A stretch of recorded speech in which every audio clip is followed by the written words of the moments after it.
Hello दोस्तों, आपका स्वागत है हमारे चैनल चैंपियन जैद पर। मैं हूं आपका दोस्त मोहम्मद जैद। और दोस्तों, आज हम लोग पढ़ने जा रहे हैं थर्ड चैप्टर पॉलिटिकल पार्टीज़। तो लास्ट चैप्टर में हम लोगों ने देखा कि किस तरीके से कॉन्स्टिट्यूशन वर्क करता है और किस तरीके से इलेक्शन प्रोसीजर होता है। और पॉलिटिकल पार्टीज जो एक लिंक रहती हैं, कॉमन पीपल के लिए कनेक्टेड रहती हैं, उनके बारे में इस साल हम लोग इस चैप्टर में हम लोग पढ़ेंगे। तो पॉलिटिकल पार्टीज़ के बारे में सबसे पहले आप कुछ जान लें। तो पॉलिटिकल पार्टी जो भी हैं वो हर एक डेमोक्रेटिक सिस्टम में प्रेजेंट रहती हैं। और डेमोक्रेसी में पावर पाने के लिए जो पॉलिटिकल पार्टीज़ होती हैं वो एक दूसरे से compete करती हैं, मुकाबला करती हैं। इस चैप्टर में हम लोग पॉलिटिकल पार्टी सिस्टम कैसा है इंडिया में वो हम लोग पढ़ेंगे। तो हम लोगों ने देखा होगा अपने स्कूल में कि किस तरीके से जो मॉनिटर्स होते हैं वो मॉनिटर्स हम लोग इलेक्ट करते हैं। मतलब जो स्टूडेंट्स होते हैं वो बताते हैं कि कौन पढ़ाई में अच्छा है, कौन सबसे आइडियल बच्चा है, उसे बना दो मॉनिटर। तो उस तरीके से मॉनिटर हम लोग बनाते हैं। तो कुछ कुछ ऑर्गेनाइजेशंस, कुछ ग्रुप्स हम लोग देखते हैं अपने आजू बाजू स्कूल के। तो वहाँ पे वो ऑर्गेनाइजेशन कोशिश करते हैं कि वो अपने ऑब्जेक्टिव्स, जो भी उनकी चीज़ें हैं, जो भी ख्वाहिशें, उसे पूरी कर सकें। जैसा भी एक इंसान ने स्कूल बनाया और इस ऑब्जेक्टिव से बनाया कि जो गरीब बच्चे हैं उन्हें पढ़ाया जा सके। तो एक बार स्कूल बन गया, फिर वो लगातार पढ़ाएंगे और अपने ऑब्जेक्टिव को फुलफ़िल करेंगे, कंप्लीट करेंगे। तो पॉलिटिकल पार्टी जो होती हैं वो एक टाइप की सोशल ऑर्गेनाइजेशन होती हैं। बट जो पॉलिटिकल पार्टीज और बाकी इंस्टीट्यूट है उसमें एक डिफरेंस है, और वो डिफरेंस है गोल। मतलब उन दोनों का गोल अलग अलग होता है और स्टाइल ऑफ वर्किंग वो भी अलग अलग होता है। इसके तहत हम लोग ये कह सकते हैं कि जो पीपल, डिफरेंट डिफरेंट लोग जो डिफरेंट ऑर्गेनाइजेशन से होते हैं, उनके जो ऑब्जेक्टिव्स होते हैं वो पॉलिटिकल पावर अचीव करने के लिए होते हैं। मतलब पॉलिटिकल पावर अगर मुझे मिल गई तो उसके बाद मैं कुछ भी कर सकता हूँ। ऐसी ऑर्गेनाइजेशन को हम लोग बोलते हैं पॉलिटिकल पार्टीज़। पॉलिटिकल पार्टीज़ को हम लोग एक ग्रुप की तरह डिस्क्राइब कर सकते हैं। मतलब एक ग्रुप ऑफ पीपल जो जिनका एक ही एम है, एक ही टारगेट है कि इलेक्शन में कॉन्टेस्ट करें, इलेक्शन को जीतें, पावर हाथ में लाएं और एक गवर्नमेंट को इस्टेब्लिश करें अपनी पार्टी की। तो ये होते हैं पॉलिटिकल पार्टीज़ के ऑब्जेक्टिव्स, एम। कुछ इंपॉर्टेंट कैरेक्टरिस्टिक यहाँ पे दिए गए हैं पॉलिटिकल पार्टीज़ के। सबसे पहला है टू बी इन पावर, मतलब टू अचीव पावर। पावर को अचीव करना, पावर अपने हाथ में लाना इलेक्शन के दौरान, ये मेन ऑब्जेक्टिव होता है पॉलिटिकल पार्टीज़ की। इलेक्शन में अगर आप जीत गए तो आपके हाथ में पावर आ जाएगी और डिफरेंट पॉलिटिकल पार्टीज़ एक दूसरे से कम्पीट करती हैं ताकि उन्हें पावर मिल जाए। There is nothing wrong in this competition but the competition should be fair. मतलब ये कॉम्पिटिशन जो होता है ये कुछ भी गलत नहीं, एकदम सही होता है। बट वो तब तक गलत नहीं होगा जब तक कंपटीशन में कोई चीटिंग ना हो, उसके बाद वो गलत हो सकता है। मतलब अगर कंपटीशन के दौरान किसी ने चीटिंग कर ली या फिर फ्री और फेयर नहीं इलेक्शन कर सके तो वो चीटिंग मानी जाएगी। अब एक आइडियोलॉजी परस्यू करना, आइडियोलॉजी मतलब उनके जो आइडियाज़ हैं, पॉलिसीज़ हैं, उनको लोगों तक पहुंचाना। तो हर एक पॉलिटिकल पार्टीज़ के कुछ ना कुछ सम पॉलिसीज़ होती हैं, वर्ल्ड व्यूज़ होते हैं। तो पार्टीज़ के जो रहते हैं वो सोशल इश्यूज़ के लिए स्टैंड करते हैं और ये साथ में मिलकर बनाते हैं पार्टी आइडियोलॉजी। जो लोग स्पेसिफिक पार्टी को कंसीडर करते हैं, मतलब जिन लोगों को आइडियोलॉजी पसंद आती है लोगों की, पॉलिटिकल पार्टीज़ की, वो उन्हें वोट करते हैं। Social support received by the political party, जो लोगों का सपोर्ट मिलता है पॉलिटिकल पार्टीज़ को, उसे हम लोग बोलते हैं mass base of political party. Modern days में जो आइडियोलॉजीज़ हैं पॉलिटिकल पार्टीज़ की वो सिमिलर हैं। मतलब कि आज के टाइम पे जो आइडियोलॉजीज़ हैं सभी पॉलिटिकल पार्टीज़ की, वो सभी सिमिलर हैं। इसीलिए ये सब डिफ़िकल्ट हो गया है कि कौन सी पार्टीज़ को हम लोग वोट करें on the basis of ideology, क्योंकि सभी के आइडियाज़ सेम है, सभी डेवलपमेंट लाना चाहते हैं। तो हम लोग किसको वोट करें भाई, सबका तो सेम सेम है। एक काम करते हैं, नॉन ऑफ द एबोव में वोट करते हैं। तो इस तरीके से कभी कभी हो जाता है। तो to have a party agenda, agenda मतलब उनके ऑब्जेक्टिव्स, एक ऑब्जेक्टिव रहना चाहिए। पॉलिटिकल पार्टी अपना पार्टी एजेंडा बनाते हैं पार्टी आइडियोलॉजी के बेसिस पे। वो अपने एजेंडाज को एक बार इलेक्शन जीत गए उसके बाद उसे इम्प्लीमेंट करते हैं। और इवन अगर उनको पॉलिटिकल पावर नहीं भी मिला तो भी पॉलिटिकल पार्टी जो होती हैं वो लोगों का सपोर्ट लेती हैं एजेंडा के तहत। मतलब कि एजेंडा के बेसिस पे वो लोगों को अपील करती हैं कि ये एजेंडा आज हम लोग इम्प्लीमेंट कर देंगे, आप बस हमें सपोर्ट करो, और इससे वो नेक्स्ट इलेक्शन में जीत सकते हैं। अब इस्टेब्लिश अ गवर्नमेंट, अब पॉलिटिकल पार्टी जब जीत जाती है इलेक्शन तो वो नेशन को गवर्न करती है अपना गवर्नमेंट को इस्टेब्लिश करके। पॉलिटिकल पार्टी जिसको मेजॉरिटी रहती है इलेक्शन में वो अपनी गवर्नमेंट बनाती है, और जो पॉलिटिकल पार्टीज़ मेजॉरिटी नहीं मिलती है जिसको, वो अपोजिशन पार्टी बन जाती है। तो जो पार्टी अभी मेजॉरिटी में है, जो गवर्नमेंट बनाया है जिसने, वो अगर कोई गलत काम करेगा तो जो अपोजिशन पार्टी है वो तुरंत उसे रोकेगा।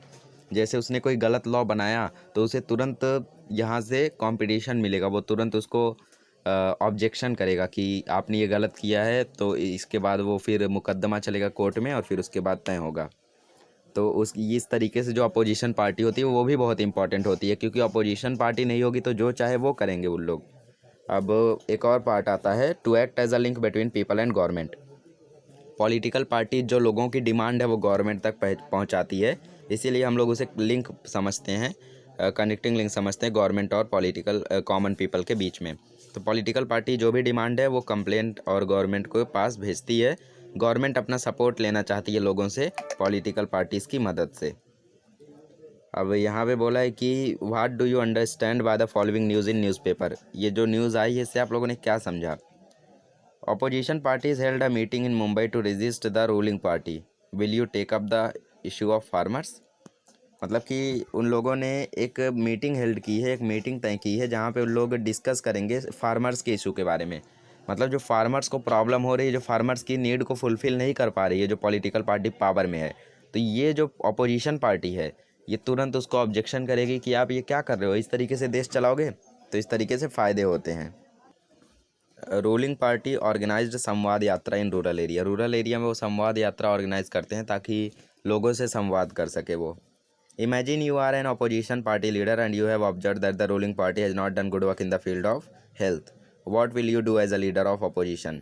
तो अगर फील्ड हेल्थ के फील्ड में उन्होंने अच्छा काम नहीं किया है तो फिर मैं अपील करूँगा गवर्नमेंट से कि भाई ये किस तरीके की पॉलिटिकल पार्टी है, तो लोगों की नीड फुलफ़िल ही नहीं कर पा रही है, जो सबसे इम्पोर्टेंट उनका हेल्थ है उसको तो सही से ये फुलफ़िल ही नहीं कर पा रही है। उन्होंने गुड वर्क तो इसमें किया ही नहीं है, किसी काम की नहीं है। मतलब मैं जितने ऑब्जेक्शंस लगा पाऊँगा उतने ऑब्जेक्शंस उनके ऊपर लगाऊंगा।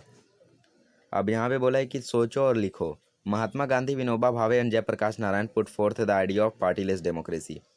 महात्मा गांधी और विनोबा भावे और जयप्रकाश नारायण ने कहा था कि हमें पार्टीलेस डेमोक्रेसी बनाना चाहिए था।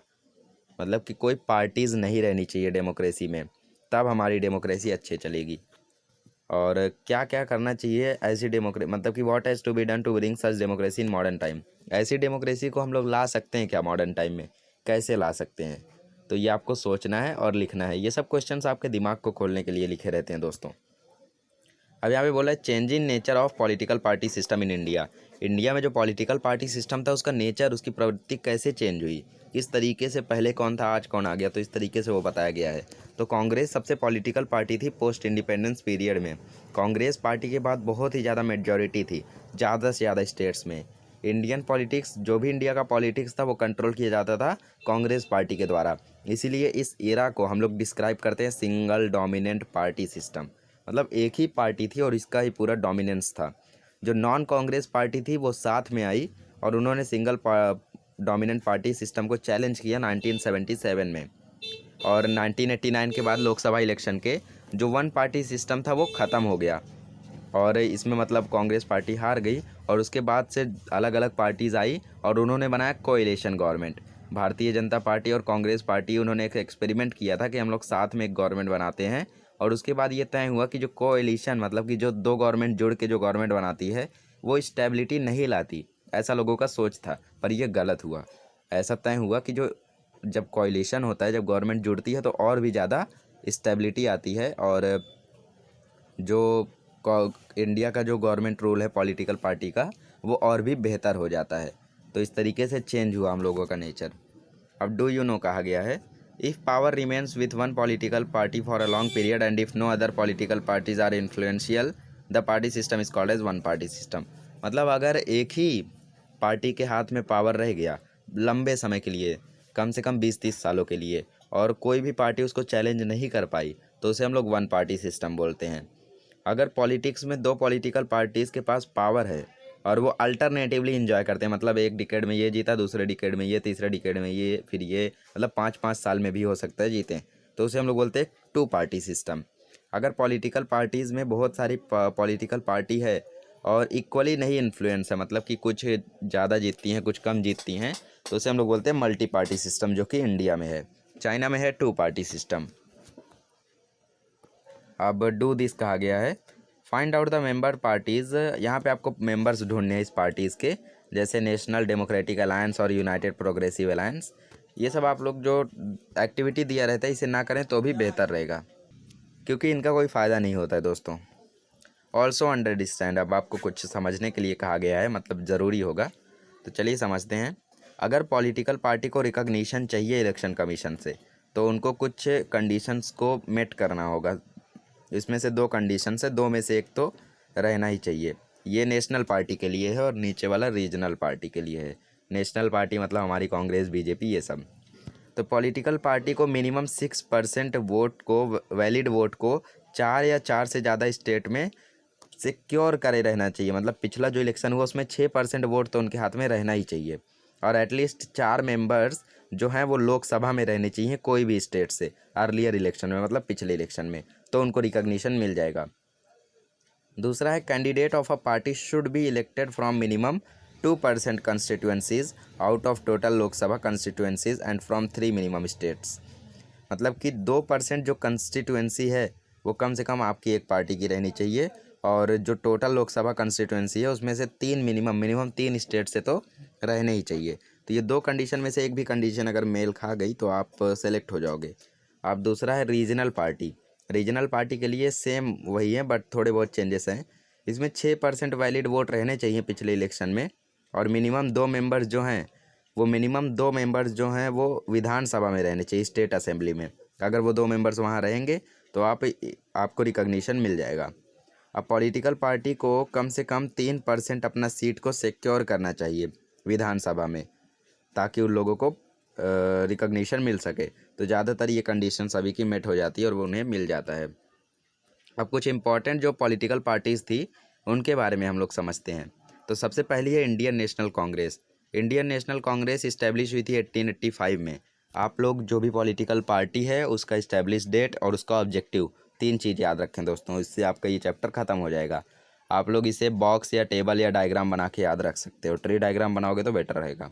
Even I have also prepared, I will show you in the next lecture. तो इंडियन नेशनल कांग्रेस इस्टेब्लिश हुई थी 1885 में, और इसके इस्टेब्लिश के टाइम पे कांग्रेस बहुत ही ज़्यादा मूवमेंट को वर्क कर रही थी नेशनल इंडिपेंडेंस के लिए। इसीलिए बहुत सारे ग्रुप्स जो थे डिफरेंट आइडियोलॉजीज़ के साथ, वो इसके साथ आ गए थे नेशनलिस्टिक मूवमेंट में। इंडिपेंडेंस के बाद कांग्रेस एक बहुत ही डोमिनेंट पॉलिटिकल पार्टी की तरह एमर्ज हुई, क्योंकि बहुत ही पुरानी थी और लोगों का इस पर ही पूरा सपोर्ट था। ये पार्टी जो थी बिगिनिंग से, शुरुआत से ही कुछ पॉलिसीज़ को फॉलो करती थी। सबसे पहले सेक्युलरिज्म मतलब इक्वलिटी, फिर ऑल राउंड डेवलपमेंट मतलब हर जगह पे डेवलपमेंट होना चाहिए, फिर इक्वल राइट्स मतलब सभी को समान हक मिलना चाहिए, कोई भी डिस्क्रिमिनेशन नहीं होना चाहिए, और माइनॉरिटीज़ का वेलफेयर, और disadvantageous sections of the society, जो डिसएडवांटेजेस होते हैं सेक्शंस के सोसाइटी में, उन लोगों का जो डिसएडवांटेज है उसको हटाना। Accordingly Congress has organised various programme, बहुत सारे प्रोग्राम्स भी इन्होंने ऑर्गेनाइज़ किए थे ताकि इन ऑब्जेक्टिव्स को अचीव कर सके। और ये पॉलिटिकल पार्टी जो थी वो डेमोक्रेटिक्स, सोशलिज्म, सोशल इक्वलिटी और इंटरनेशनल पीस में बिलीव किया करती थी। अब communist party of India. Communist party of India जो थी वो कम्युनिस्ट आइडियोलॉजीज़ पर बेस्ड थी, और ये डेवलप हुई थी 1925 में। ये एक ओल्ड पार्टी है इंडिया में, क्योंकि कांग्रेस के बाद यही आई थी।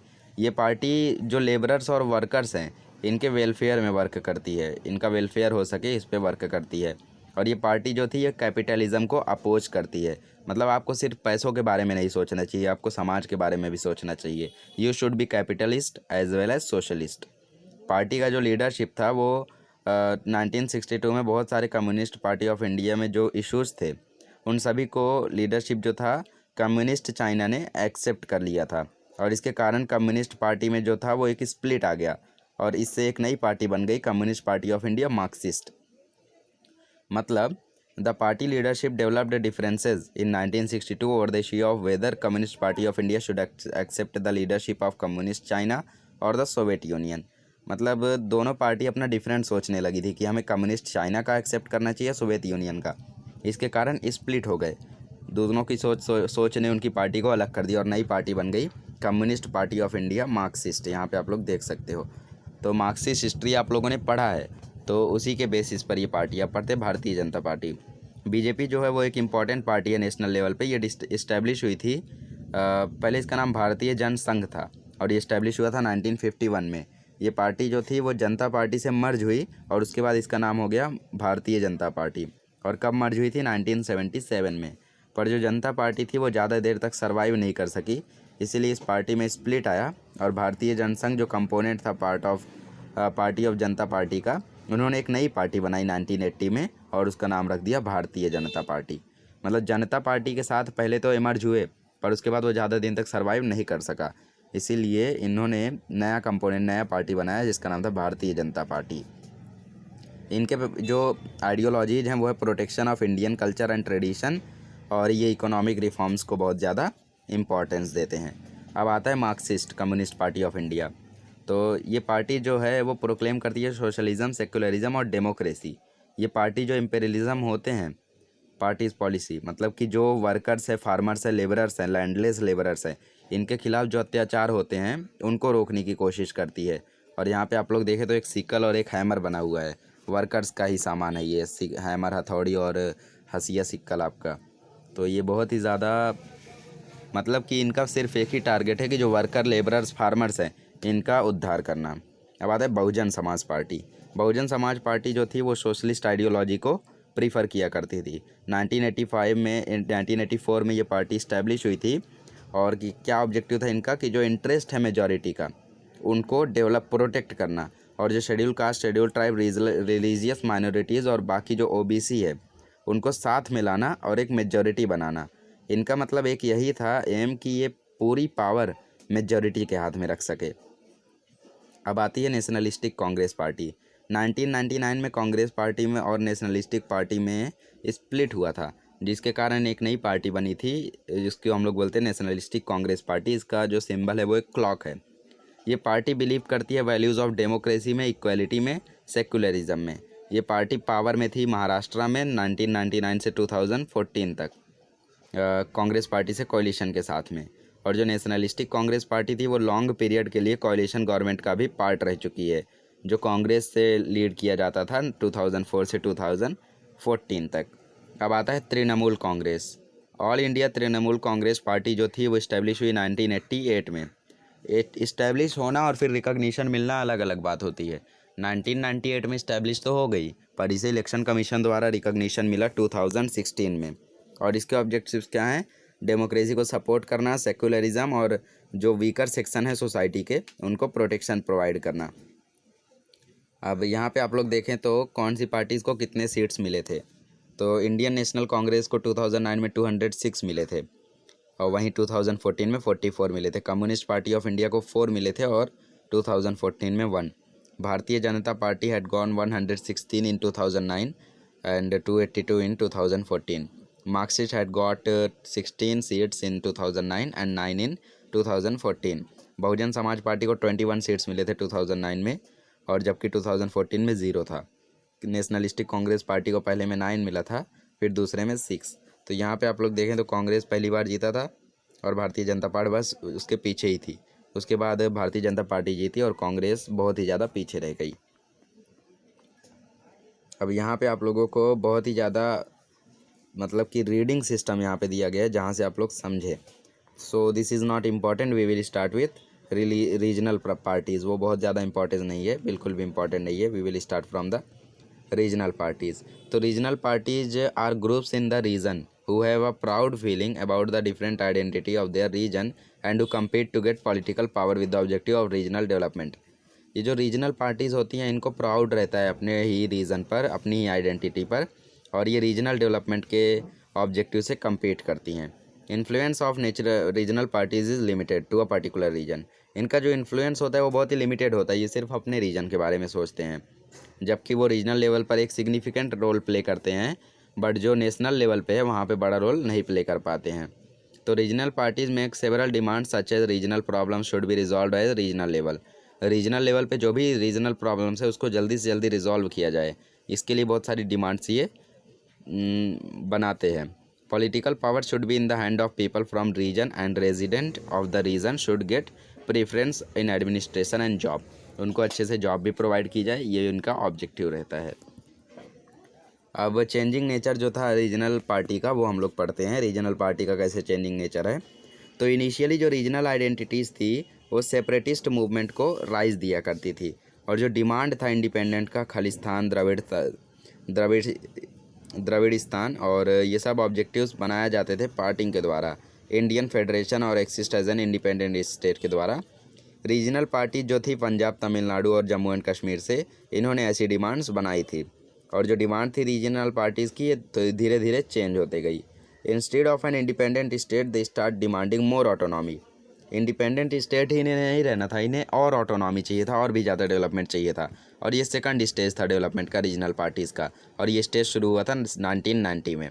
फिर क्या हुआ, रीजनल पार्टीज़ ने डिमांड किया कि उनके रीजन का और डेवलपमेंट हो, जो रीजन में लोग हैं उनको और ज़्यादा पावर मिले स्टेट और नेशनल लेवल तक। जैसे शिवसेना, तेलुगु देशम, इन लोगों ने ऐसा डिमांड किया कि हमारे जो लोग हैं उनको पावर मिले नेशनल लेवल पर भी। The development of regional parties in north east shows a different trend. But जो रीजनल पार्टी है नॉर्थ ईस्ट में, नॉर्थ ईस्ट मतलब हमारे आसाम के साइड में, वहाँ पे जो पॉलिटिकल पार्टीज़ हैं वो डिफरेंट ही एजेंडा शो करती हैं, ट्रेंड शो करती हैं। उन्होंने अपने डिमांड दे दिए, मतलब गिव अप कर दिया सेपरेटिज़म का डिमांड, और ऑटोनॉमी का डिमांड करने लगे। ये रीजनल पार्टी जो नॉर्थ ईस्ट की थी, आजकल मेन स्ट्रीम में एंटर कर रही हैं नेशनल पॉलिटिक्स के। In short we can say that the role of regional parties in India has passed through various phases. बहुत सारे चेंजेस आए हैं हम लोगों के रीजनल पार्टीज़ में। पहले सेपरेटिस्ट मूवमेंट की मांग किया करते थे, आज ऑटोनॉमी की मांग करते हैं। और जैसे जैसे वो मेन स्ट्रीम में आ रहे हैं, कोalition politics is one of the consequence of their increasing influence in national politics. In India, we may have many regional parties. It is not possible to know about all such parties in this chapter. मतलब बहुत सारी regional parties हैं हमारे India में, तो it is not possible to learn about all the parties, so we will study only important parties that are present in India. So India's east, west, north and south regions की जो भी parties हैं उनके बारे में हम लोग इसमें पढ़ेंगे। तो सबसे पहला है हम लोगों का शिवसेना। शिवसेना का मार्क आप लोग देख सकते हैं, ये हम लोगों का बो एंड एरो है। तो ये जो पॉलिटिकल पार्टी थी, ये इस्टेब्लिश हुई थी महाराष्ट्र में 1966 में। इसका ऑब्जेक्टिव था कि मराठी पीपल के जो राइट्स हैं उनको प्रोटेक्शन दिया जाए, मराठी लैंग्वेज को प्रमोशन मिले, और जो लोग हैं उनको दूसरे रीजन से रेजिस्टेंस मिले, प्रोटेक्शन मिले। 1995 में इसने बीजेपी के साथ कोएलिशन किया, मतलब जुड़ गए, और फिर इनको पावर मिल गई महाराष्ट्र में, और ये अपनी पावर को शेयर करते हैं बीजेपी के साथ महाराष्ट्र में सिंस 2014 से। अब आता है शिरोमणि अकाली दल। ये हम लोगों का एक तराजू है यहाँ पे। ये इस्टेब्लिश हुआ था 1920 में। ये रीजनल पार्टी था पंजाब का। इसके ऑब्जेक्टिव थे कि जो कल्टीवेटिंग, जो रिलीजियस और रीजनल आइडेंटिटी है उसको कल्टीवेट करना, और इसने कई सालों तक पावर रखी अपने पास पंजाब में। अब आता है Jammu and Kashmir national conference. ये पार्टी इस्टेब्लिश हुई थी कश्मीर में 1932 में। इसने जो कश्मीर पीपल के इंटरेस्ट हैं उसको प्रोटेक्ट किया, और जो ऑटोनॉमस स्टेट हैं उसको भी प्रोटेक्ट किया। अब आता है हम लोगों का आसाम गण परिषद। आसाम गण परिषद जो एग्रीमेंट इसने साइन किया था 1985 में, और इसके ऑब्जेक्टिव्स हैं जो प्रॉब्लम्स हैं डिस्प्लेस्ड पीपल की उनको रिजॉल्व करना, और जो unique cultural, linguistic and social identity है आसाम की उसको प्रोटेक्ट करना, और आसाम की इकोनॉमिक डेवलपमेंट लाना। इसने कई सालों तक आसाम में पावर हासिल करके रखी है। अब आता है द्रविड़ा मुन्नेत्रा कज़ागम, जो एक नॉन ब्राह्मण मूवमेंट थी जस्टिस पार्टी। 1922 में ये ट्रांसफॉर्म हो गई द्रविड़ा मुन्नेत्रा कज़ागम में, और 1944 में इसका नाम द्रविड़ा कज़ागम रख दिया गया। 1944 में एक ग्रुप सेपरेट हुआ था इस पार्टी से, और इसके वजह से एक और पार्टी बनी जिसका नाम बना Dravida Munnetra कज़ागम। Another group separated from this party in 1972। मतलब सेपरेशन कंटिन्यू रहा। पहले सेपरेशन हुआ, बना द्रविड़ा कज़ागम, फिर सेपरेशन हुआ, बना द्रविड़ा मुन्नेत्रा कज़ागम, फिर सेपरेशन हुआ, बन गया ऑल इंडिया द्रविड़ा मुन्नेत्रा कज़ागम। ये सेपरेशन हुआ था 1972 में। और इनका एक ही ऑब्जेक्टिव है कि जो तमिल की आइडेंटिटी है उसको प्रोटेक्ट करना। ये तमिल की पार्टी है, उनको प्रोटेक्ट करना, और जो मेंबर्स हैं कोalition गवर्नमेंट में वो सेंटर में रहे हैं कुछ सालों के लिए, मतलब कि उनके पास लीडरशिप रही है। The party has support of voters from all sections of society. It was in power for a long period and implemented many policies। इसको बहुत ही ज़्यादा सपोर्ट मिला है तमिल पीपल का, इसीलिए इसने बहुत ही ज़्यादा पॉलिसीज़ को इम्प्लीमेंट करने का मौका मिला है, और इसने इम्प्लीमेंट भी किया है। अब in India we have many regional parties in every stage. The following chart shows the performance of regional parties in Maharashtra in the election of 2019 and 2014। अब जो महाराष्ट्र की कुछ पार्टीज़ हैं उनके किस तरीके से प्रदर्शन रहे हैं उन्हें बताया गया है। तो सबसे पहले शिवसेना ने 2009 में 444 सीट्स हासिल किए थे, जबकि 2014 में 63। नवनिर्माण सेना ने 13 पाया था 2009 में और 14 में पाया 1। पीजेंट एंड वर्कर पार्टी जो थी उसको मिले थे 4 2009 में और 3 मिले 2014 में। और जो रिपब्लिकन पार्टी ऑफ इंडियन बहुजन महासंघ है इसको 1 मिला था दोनों में। रिपब्लिकन पार्टी 0 रही है दोनों ही। समाजवादी पार्टी को मिला था 2009 में 4 और जबकि 2014 में 1। अब बहुजन विकास अघाड़ी जो है उसको 2 मिला था 2009 में और 3 मिला था 2014 में। राष्ट्रीय समाज रक्षा को मिला था 1 दोनों में। ऑल इंडिया मजलिस इत्तेहादुल मुसलमीन, मतलब कि ये जो पार्टी है ये 2009 में नहीं थी इसीलिए स्टार बना हुआ है, और 2014 में मिले थे 2 सीट्स। जना सुराज्य शक्ति को मिले थे 2 और 2014 में 0। लोक संग्राम को 1 फिर 2014 में 0। स्वाभिमानी पार्टी को 1 मिला था और फिर 2014 में 0। और स्टार का मतलब वही है कि पार्टी नहीं थी उस समय। Every state in India has regional parties. It is not possible to take review of all those party, मतलब कि हम लोग तो आपको नहीं बता सकते सभी पार्टीज़ के बारे में, वरना चैप्टर बहुत ही ज़्यादा बड़ा हो जाएगा। So you can take the help of Google और मैप की भी हेल्प ले सकते हैं, ताकि आप लोग डिफरेंट पार्टीज़ के एटलीस्ट प्लेस को तो जान ही सको। बट दोस्तों मेरी यही राय रहेगी कि जितने भी पार्टीज़ के बारे में आपने पढ़ा है उतना ही पढ़ें, और पूरी टेक्स्ट बुक आपको याद करने की ज़रूरत नहीं है 3rd चैप्टर में। बस क्राइटेरिया याद रखें, चेंजिंग नेचर याद रखें, और इनका जो फंक्शन था, इनका जो इम्पॉर्टेंट पॉइंट है उसका सिर्फ हेडिंग याद रखें, मतलब to achieve power, to pursue ideology, to have a party agenda, इतना ही। और जो नेशनल पार्टीज़ हैं उनके नाम लिखें एक जगह, दूसरे जगह है इस्टेब्लिशमेंट, तीसरे जगह अगर कोएलिशन हुआ है तो फिर उसका ईयर, फिर ऑब्जेक्टिव। बस इतना आप लोग याद कर लें, 3rd chapter will be completed. You don't need to read all the things present in this lesson. तो आप लोग इस चैप्टर को अच्छे से प्रिपेयर करेंगे। नेक्स्ट वीडियो में मिलेंगे तो आप लोग हम लोगों के साथ पढ़ेंगे सोशल एंड पॉलिटिकल मूवमेंट। तो मिलते हैं नेक्स्ट वीडियो में।